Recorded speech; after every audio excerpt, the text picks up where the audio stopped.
feeding us when we were hungry. You sat beside me in that chair. Now I can feel your absence, feel your invisible stare. You're watching me to see what I can do. For in you I see myself, though we're of different blood, race, religion, everything. I know what it's like to be the happy one, dying on the inside, but I carry on. I know what you do. I know what you'd want me to do, what others need me to do. It's still hard, though my love for them drives me on. I hope you see that in me. I hope you see that I can carry on, that your pain has made me stronger. And while I can bear my struggles, your absence doesn't go unnoticed. Every day of the week, sitting in this little room, in this little corner, down this little hallway, I stare at your chair, knowing you're still there, watching mine, watching our every move, to see that you didn't leave us for nothing. You didn't. You touched our lives, touched our hearts long before you even left. If only we told you what you meant to all of us. We loved you, we all love you. You are a valued, beautiful, creative soul who will be greatly missed every day. We'll do our best to make you proud as we mark you down as an absentee. May you rest in peace.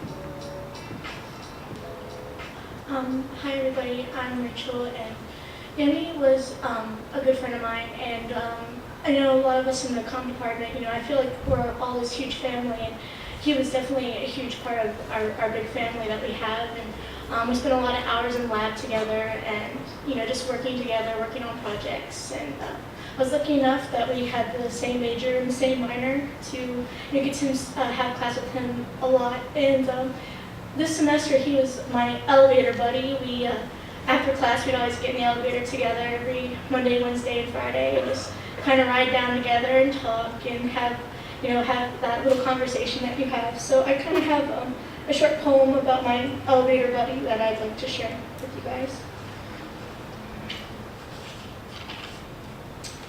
And it's called Elevator Buddy. We rode down, talking in smiles and words, departing to our stops, first me to mine, and then you to yours. But in the seconds, those mere seconds, I stepped back from the world and just enjoyed this ride with you.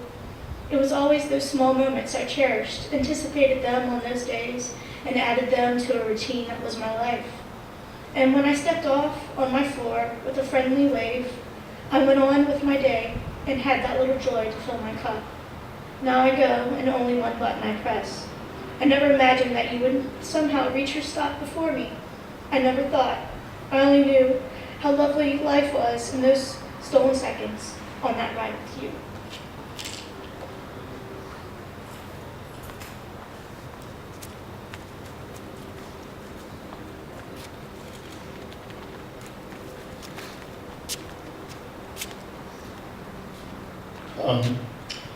I had the pleasure of being in 3 classes with Yemi, and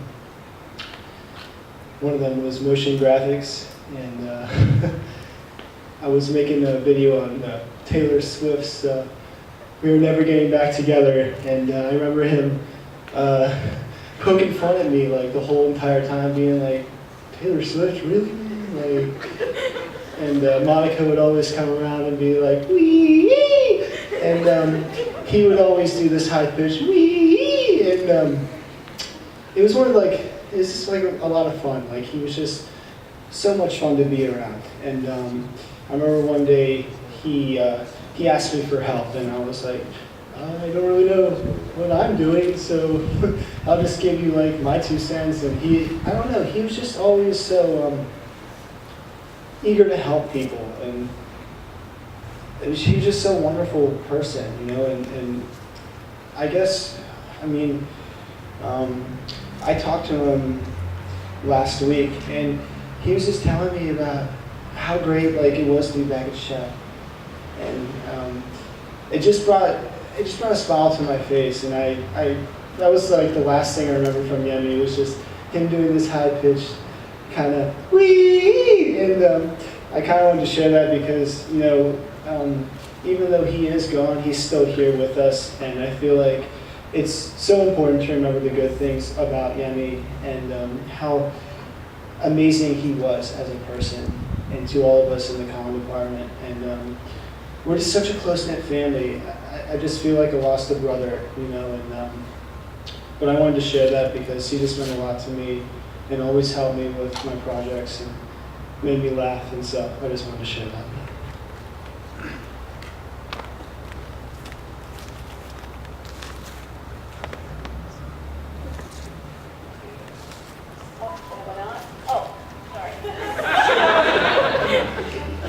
My name is Veronica Victor, and my artist is Victor. My name is Carly Underwood, and I am a photographer. Hello, my name is Nate. I wasn't in classes with Yemi. We have different majors, but we were pretty good friends. And I met Yemi towards the end of my sophomore year, and we started hanging out my junior year, and we did a lot of fun things. Yemi was interested in art and videos, and he was always, you know, down to take out his camera, do whatever, edit stuff, whatever, always show you his projects. And he was constantly trying to improve. You know, he was a really humble person, and he was also a good person. Every time I was, you know, had a bad day, or I needed to laugh or just have a good time, Yemi was just so laid back. You know, we would just hang out, we would just do stuff, we would just talk, just listen to music, whatever. Just normal life stuff. And, I got the news. I woke up Friday morning and got the news, and it was unbelievable because I always used to stop by the bookstore and see Yemi, and you know, it was cool. It was cool to see him working. He was doing good. He seemed to be happy, and I felt kind of bad to hear it. As a friend, I felt like, you know, what kind of friend was I that maybe he didn't feel like he could have talked about whatever was going on. And I would always talk to him about stuff, and I always felt like maybe if something was, he had an issue, we could talk about it with me. But it's definitely tough, and you know, I just want to say life is tough. There's a lot of pressure, and if anyone ever feels too pressured, you got to speak out, man. You can't just keep it in. You can't just feel like no one cares. Because everyone out here cares. I mean, strangers, friends, family, everyone cares. So just speak up. You know? Thank you.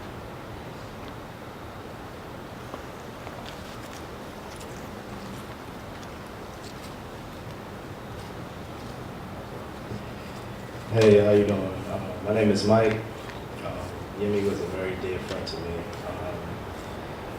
When I first came here, I really didn't feel receptive about any positive things I could bring out of this place. Just felt misunderstood, and Yemi was one of the very few, I guess you could say, like a diamond in the rough. One of the few people that you could sit in your inner circle that can actually provide for you comfort and explaining your hardships and tough times that you're trying to get in the process of dealing with. Yemi was very receptive in the problems that he felt he had a passion of listening to. And I will always feel the comfort of sharing that with him, even though despite I don't share that with many people at all. It really troubled me. It gave me great distraught that I found out he passed Friday morning, given that we was chilling at my place on Wednesday night. He was just there. And it just seemed like it's just unbelievable the fact that he just finally was gone. After given the fact that he was at my house to chill. Just having a good time, just remembering about his plans, about how he so happy with getting out of Shepherd in 4 or 5 weeks. He always will remind me of counting down the time that he had left here. He had a great plight getting to this point, and that he finally made it, and that he's finally seeing the exit door to a greater future. Yemi always had a calm demeanor about him, and when you really get to know the type of person he is, he's one of the few people that you really would consider having a great pleasure in knowing. Yemi always had a laugh about him. He always enjoyed joyous times, and that's what got me through the rough times here. Yemi will greatly miss my name.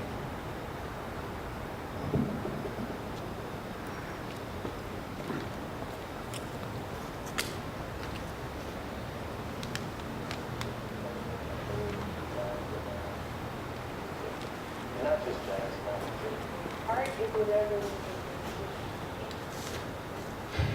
Hi, everybody. I'm Jason McCann, digital video professor. Worked with Yemi quite a bit. Just last week, we were talking about grad school, talking about the next path, the next road in his life, and I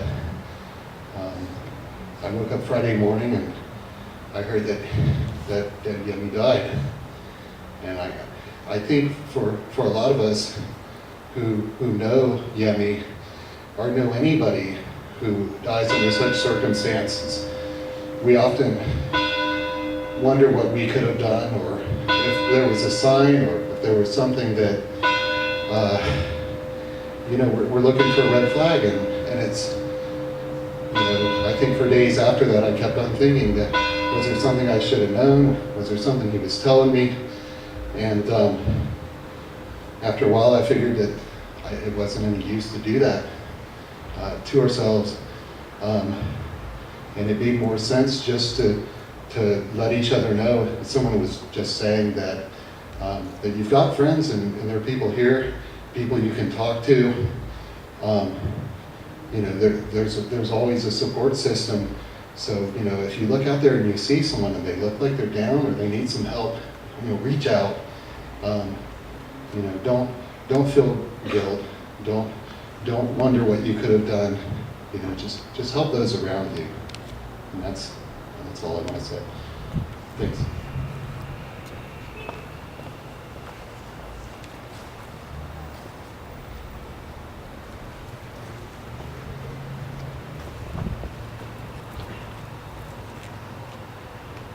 Hey everybody.